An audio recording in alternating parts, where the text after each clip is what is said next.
Hi everyone, this is Adrian. And I'm Carrie. And for this episode, we are going to talk about the Calvin Klein experience. So, what it's like to be a fan of Calvin Klein. Yeah. We got a lot of Calvin Kleins to talk about. Yes, I know. And we're starting off with CK1, this bottle right here. This one, I think, is the flagship of the Calvin Klein perfume industry. What do you think? I think so. It's not the first one, and it may not be the most loved, but it certainly is the most purchased. Yes, the most popular, if you ask me. I think everyone knows about CK1. Yeah. Okay, so tell us more about CK1. Okay, so this one came out in 1994, and it sort of changed the perfume industry as far as what is a guy perfume and what is a woman's perfume. I should actually say what's a guy's cologne and what's a woman's perfume.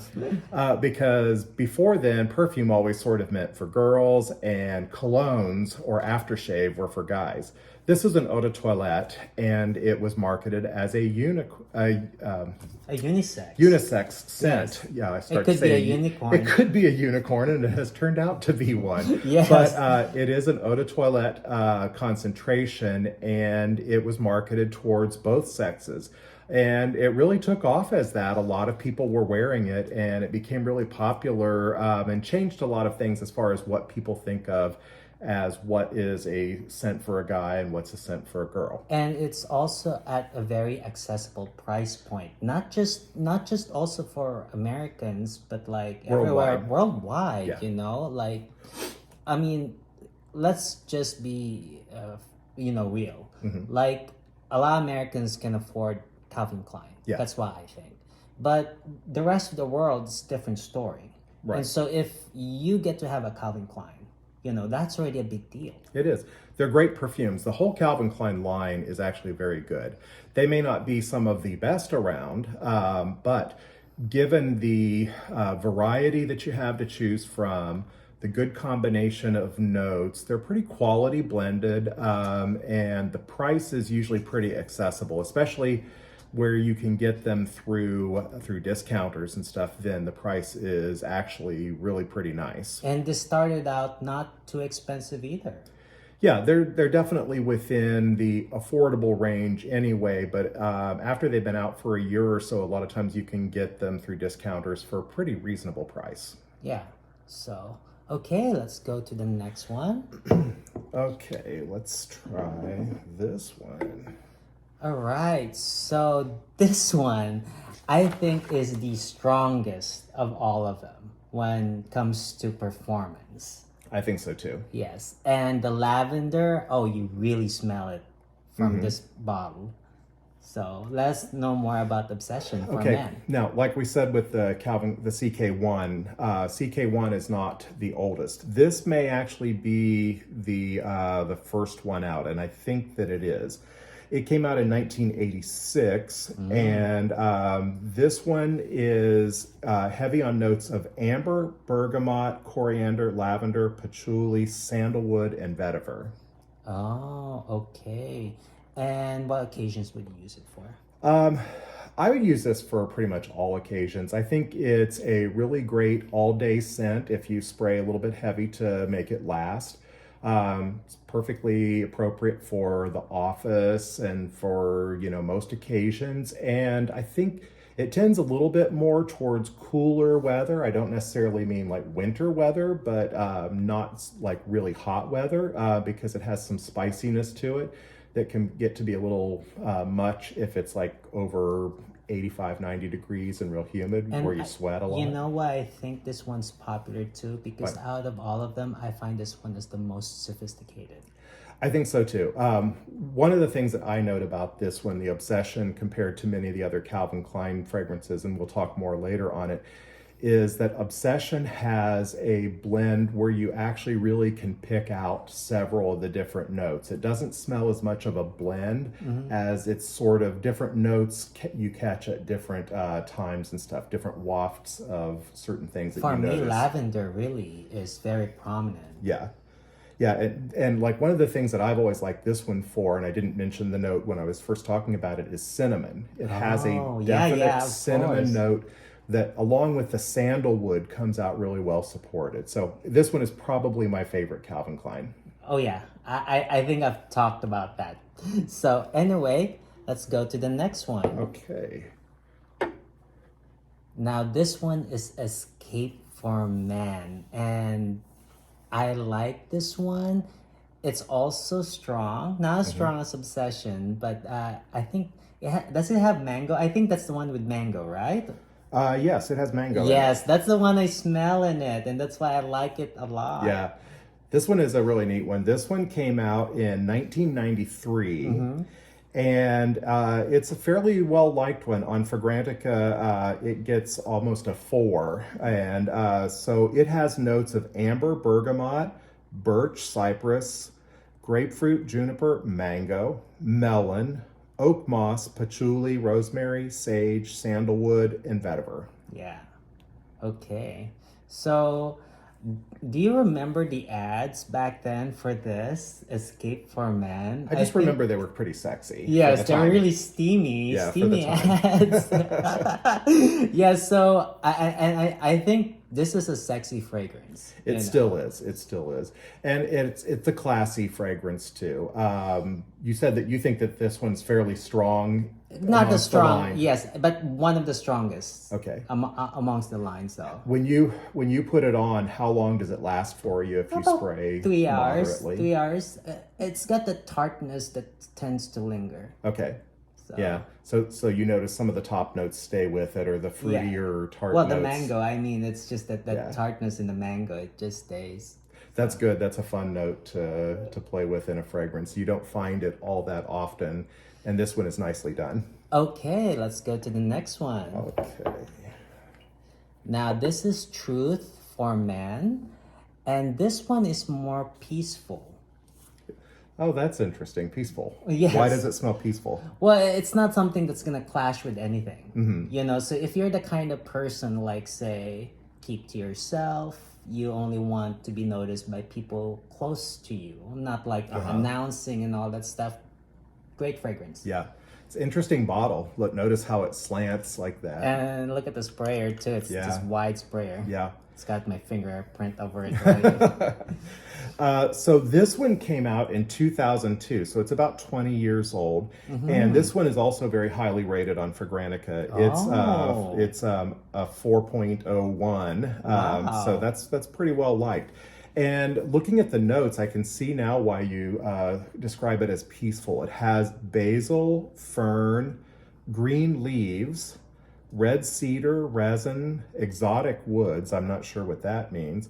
And cardamom and patchouli. It's not So- really heavy on the woods too. I mean, Yeah, I didn't notice it it's being not, very woody. It's not gonna last too long. And you know, it's great for warm weather, especially when it's really warm. It's gonna emanate from you, and stuff like that. But it's not cloying. Probably not a cold weather fragrance. No, definitely not. Definitely not. You won't get noticed at all. You might as well just put soap on you. Yeah. So, But how heavy do you have to spray it to have it last for, say, About- 4 to 6 hours? 4 times if you want to go to the 6-hour mark. Okay. 4 times on each area. 1, 2, 3, 4. 1, 2, 3, 4. So I mean, that's this fragrance. You know, shorter occasions. Right. So. Yeah, and that's fine. A lot of times we make mention of one of the things about a fragrance that gives it a kind of a quality or something like that is its duration.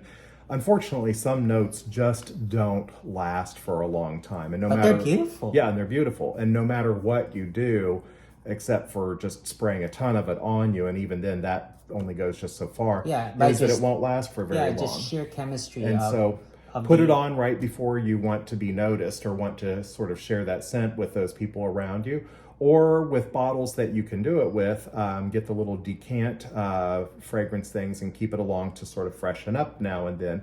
With a bottle like this where the atomizer is kind of weird, it's a little harder to It's do not that. something you could carry in your purse. Just No. not, you know, you This might. one just isn't. No.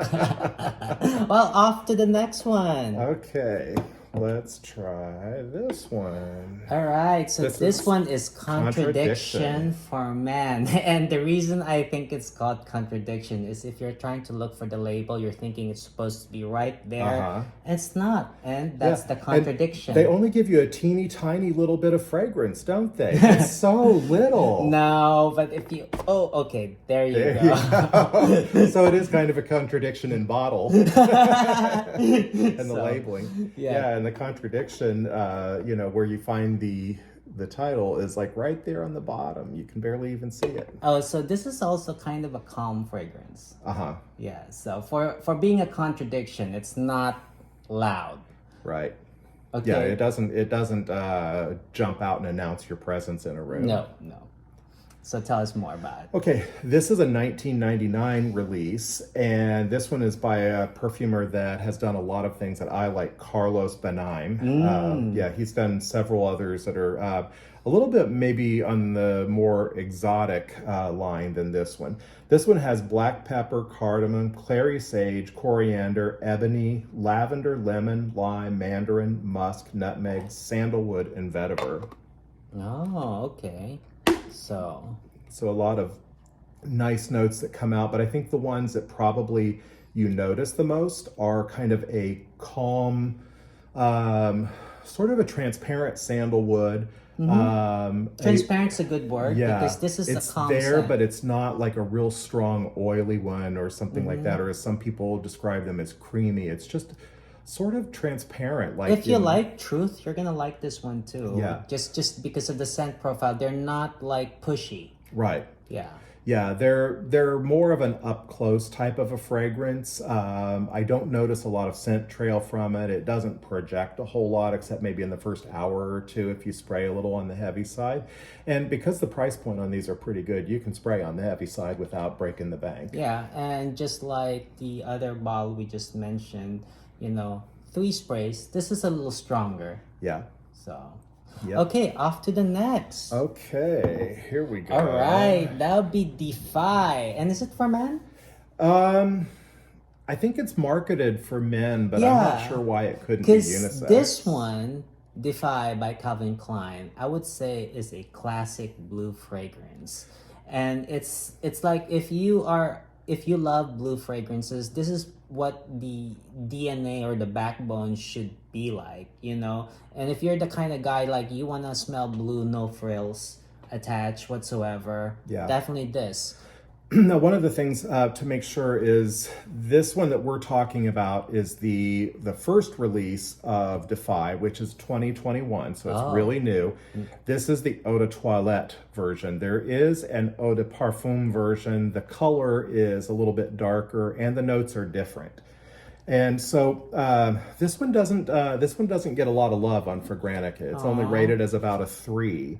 But not a whole lot of people have rated it. So I think this one flies under the radar. It's not one that has gotten noticed very much.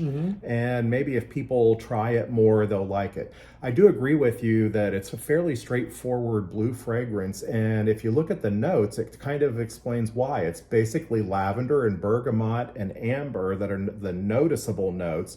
It's also got some vetiver under there just to give it a little bit of an earthiness and stuff, but it doesn't come through as a strong vetiver.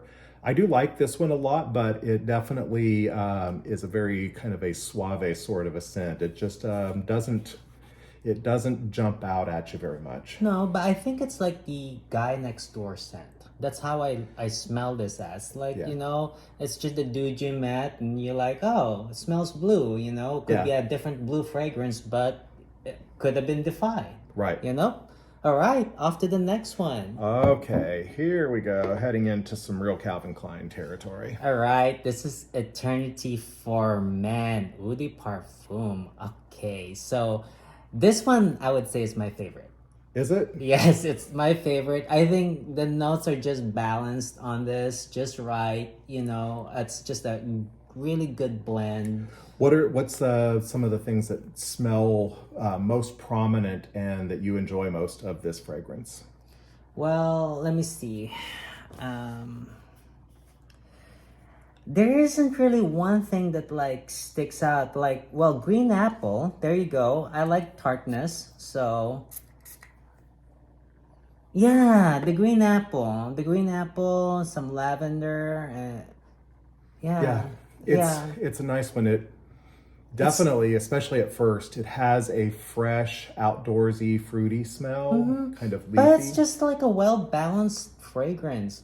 It's not too strong, it's not too weak, and at the same time, it's like there isn't something that's like sticking out too much. It's like Yeah, it's got all of them. Cause like we're gonna talk about another Eternity flanker yeah, coming up, and that one is really noticeable on one note. But this one, they just blend very well. right.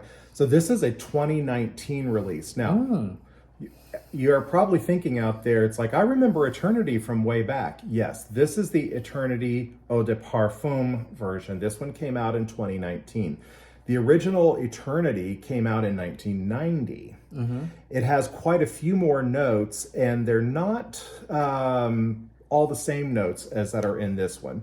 One of the things that comes through on this one, definitely, that is true to the original, is the lavender.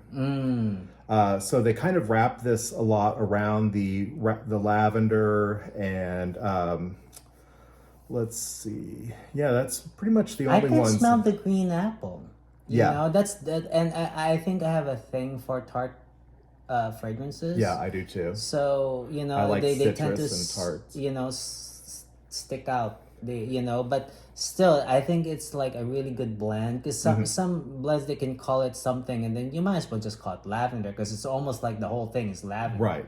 You know. Yeah. So this one has a nice blend, and you do get several of the notes that really come out as you take a good sniff of it and stuff. It kind of comes off in layers too. It's not a linear fragrance. No, So it's not. so you get a little bit different notes as it dries down. And that's probably why I like this Yeah. one the most. This one's fairly popular. It gets a 3.9 on Fragrantica, and it has ambergris, green apple, cypress, cypriol, geranium, lavender, nutmeg, orris root, sage, and suede. I Oh, mostly notice like the green apple, cypress, lavender, geranium, I think, in this. okay. Off to the next one. Okay, and while we're on the subject Of of Eternity, eternity, the flanker, Eternity Flame. Now, this one, you might as well also call it Eternity Amber because the amber is really strong on this one. You know, it doesn't even have that many notes. no, it doesn't. Yeah. This one came out also in 2019. When they reformulated and did the EDP, they also did this one. And this is amber as its most forward note, labdanum, which is a kind of a frankincense, incensey sort of a smell, leather, pineapple. Do You can smell some leather and the pineapple that gives it more sweetness. Yeah, and it gives a stuff. little bit of sweet tart to it without really coming off as really citrusy. And then rosemary to Yeah, give it and this some one aromatic. is also or almost as strong as Obsession. If you smell, it's gonna last. Yeah, yeah, I can smell it. It definitely has a stronger profile than many of the other ones. Yes. How long does this one last you? Yes, same thing as Obsession, maybe a little less. That's Okay. about it. It's because the amber is really strong, and maybe because of the labdanum that gives it a little more, staying power. Okay. So, All right. On to okay, the next one. next one. Okay.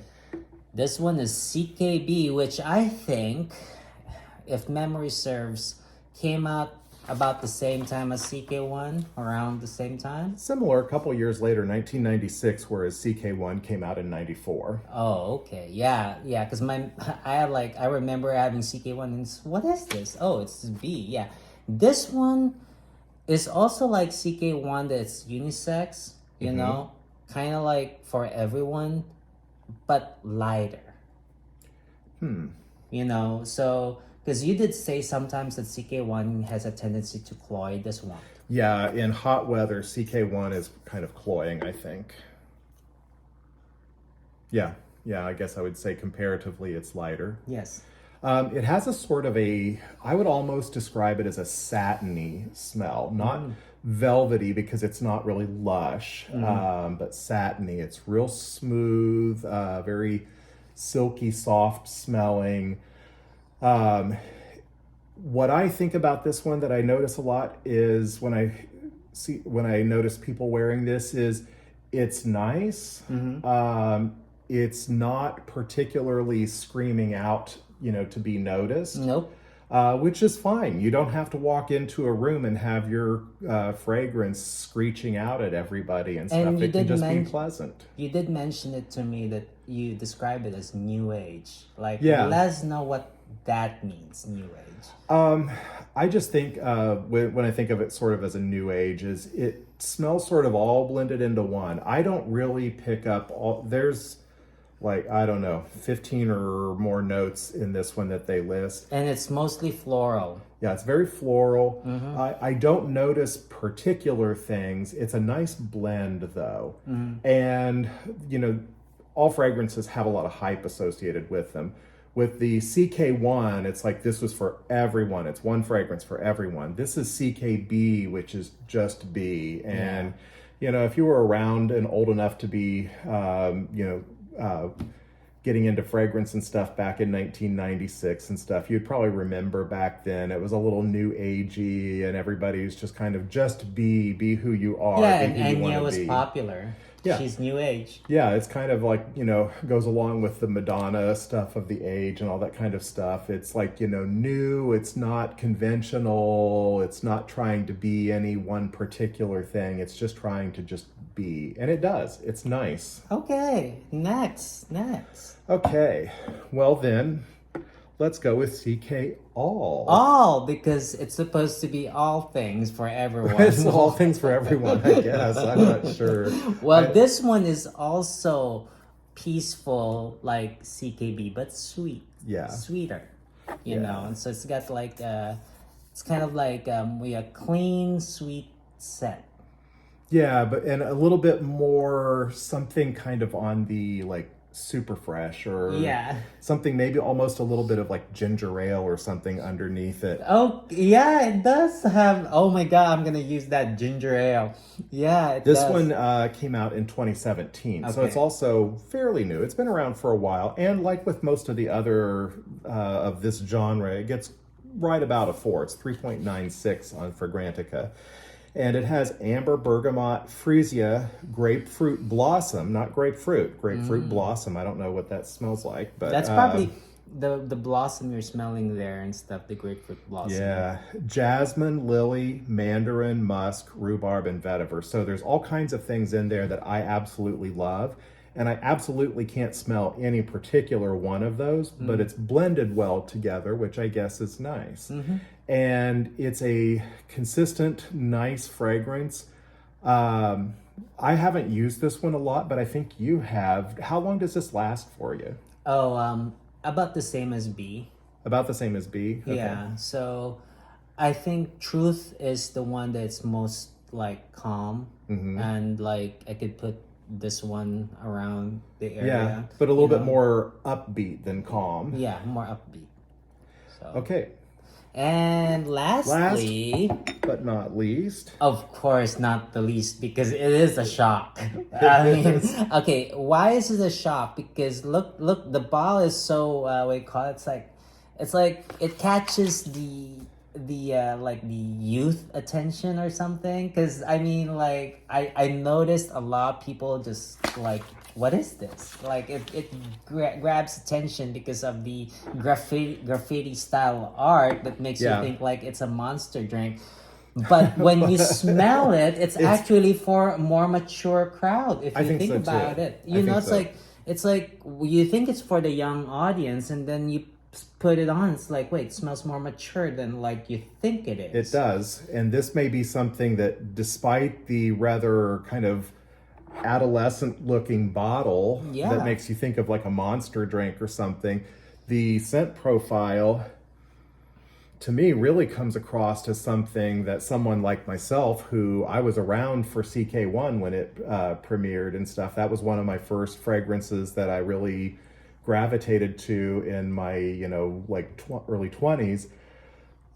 This one would be something, as a CK fragrance that I would like. I bought this one more or less just to have some extra ones in the line Well, to if your sample. nephew was wearing this and you smell it, you'd be like, what is that? You Yeah. probably like it. Now, this is by a perfumer, Anne Gottlieb, who has Okay. done quite a few other fragrances for men and for women that definitely have some distinct profiles and stuff and that are very noticeable.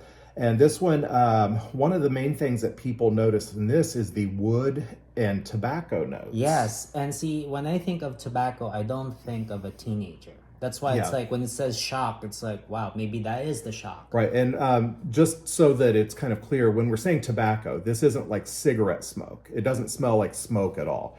This is like the kind of tobacco you would smell like for pipe tobacco that has that rich, tobacco-y, not quite boozy sort of a smell, but, a rich sort of a tobacco sort of a smell.